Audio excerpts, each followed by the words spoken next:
Hello, welcome back to the reading of the poem of the Man God, written by Maria Valtorta, Volume 1, Chapter 130, Part 2. Jesus, at the clear water. You shall not bear false witness. Jesus comes out of the kitchen, holding the hand of a little boy, who toddles along with him, eating a piece of bread seasoned with olive oil. Jesus adapts his stride to the little legs of his friend. I made a conquest, he says happily. This 4-year-old man, whose name is Azrael, told me that he wants to be a disciple and wants to learn everything, to preach, to cure sick children, to make the wine shoots bear bunches of grapes also in December. And then he wants to climb up a mountain and shout to the whole world, "Come, the Messiah is here." Is that right, Azrael? The smiling child replies, "Yes," and continues eating his piece of bread. You are hardly capable of eating, Thomas teases him. You are not even capable of saying who the Messiah is. He is Jesus of Nazareth. And what does Messiah mean? It means the man who was sent to be good and to make us all good. And what does he do to make us good? And since you are a little rascal, what will you do? I will love him, and I will do everything, and he will do everything because I love him. If you do that, you will become good too. And you have had your lesson, Thomas. You have the commandment, love me, and you will do everything because I will love you if you love me, and love will work everything in you. The Holy Spirit has spoken. Come, Azrael, let us go and preach. Jesus is so happy when he is with a child that I would like to take all the children to him and make him known to all the children. Instead, there are so many who do not even know him by name. He passes in front of the veiled woman, and before reaching her, he says to the child, "Say to that woman, peace be with you." Why? Because she is like you when you fall and hurt yourself, and she is weeping. But if you tell her that, it will pass. Peace be with you, woman. Don't cry. The Messiah told me, if you love him, he will love you and cure you, shouts the child, while Jesus drags him away without stopping. Azrael has the stuff missionaries are made of, even if for the time being his sermons are somewhat untimely, and he says more than he was asked to say. Peace to you all. It is said, you shall not bear false witness. What is there more nauseating than a liar? Can we not say that he joins cruelty to impurity? Of course we can. A liar, I am talking of a liar in grave matters, is cruel.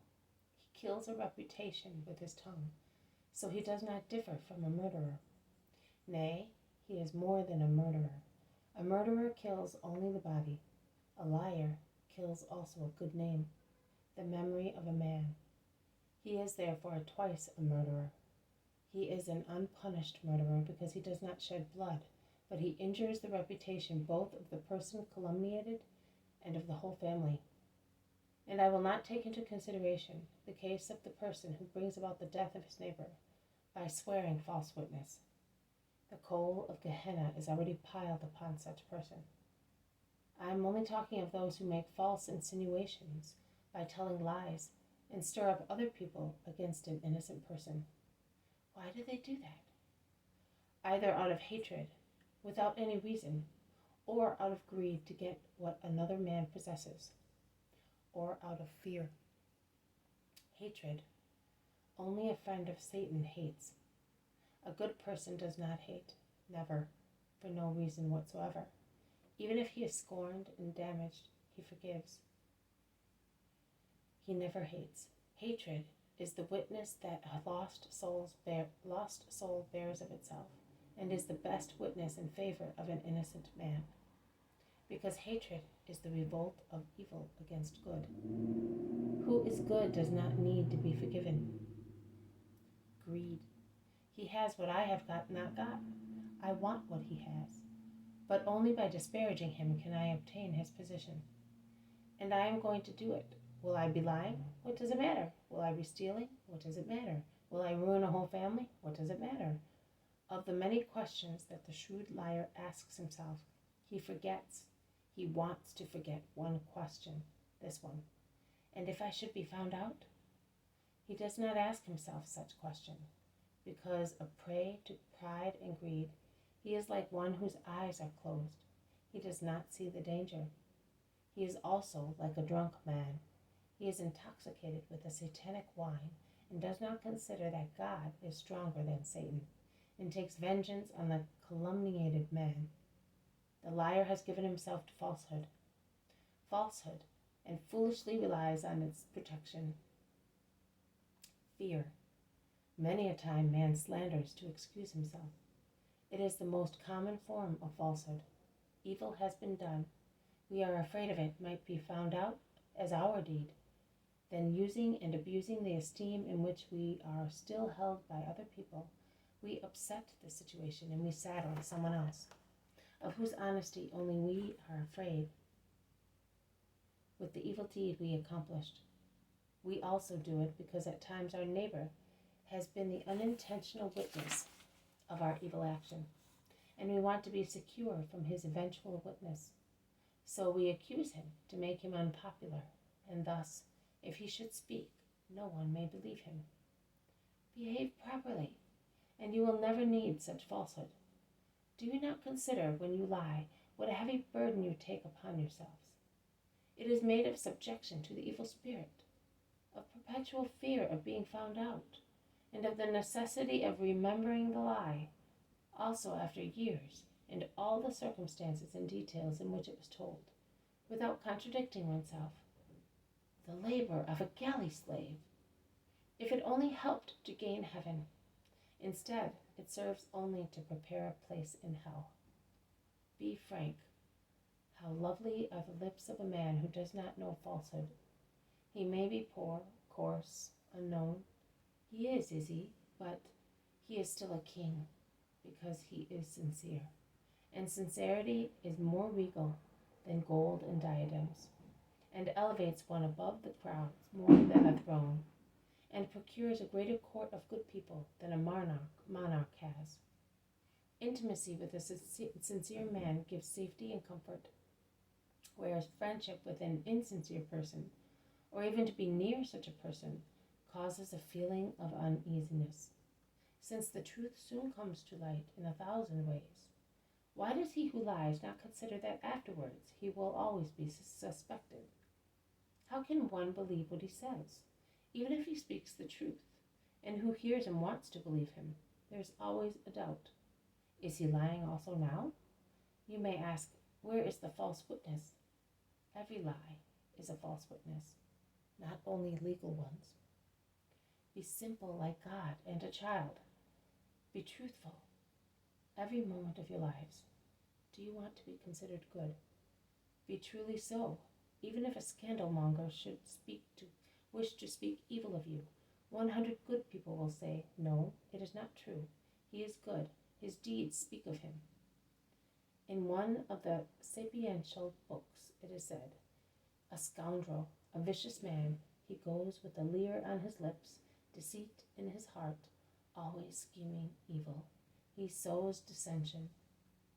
There are 6 things that the Lord hates, 7 that his soul abhors: a haughty look, a lying tongue, hands that shed innocent blood, a heart that weaves wicked plots, feet that hurry to do evil, a false witness who lies with every breath, a man who sows dissension among brothers.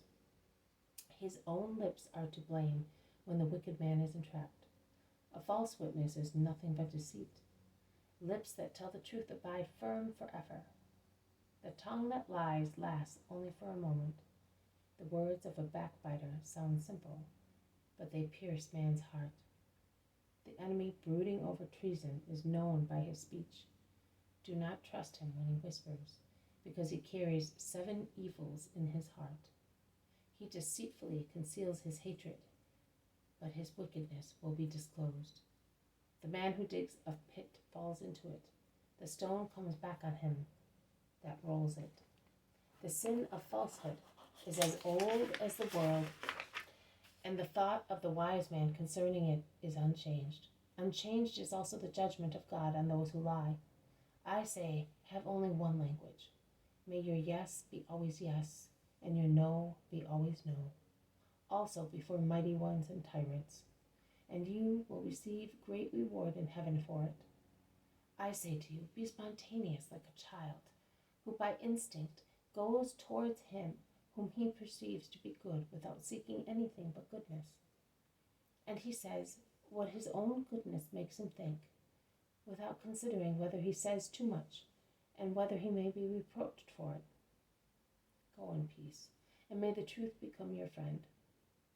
Little Azrael, who has been sitting all the time at Jesus' feet, looking up at him like a little bird that listens to the song of its father, makes a loving gesture.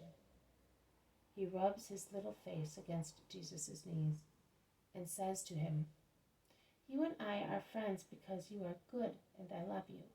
Now I will say that too. And forcing his voice to make himself heard from one end to the other of the large room, gesticulating as he saw Jesus doing, he says, listen, everybody. I know where the people go who do not tell lies and love Jesus of Nazareth. They climb up Jacob's ladder, up, up, up, together with the angels, and they stop when they find the Lord. And he smiles happily, displaying his little teeth. Jesus caresses him and goes among the crowd.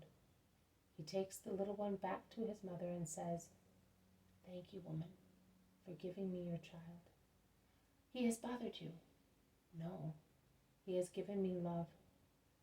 He is a little one of the Lord, and may the Lord be always with him and with you. Goodbye. It all ends. This has been a reading from the poem of the Man God, written by Maria Valtorta, Volume 1, Chapter 130, Part 2, Jesus at the Clear Water. You shall not bear false witness. Thank you for listening. I will see you tomorrow. May God bless you, may God heal you, and may peace be with you.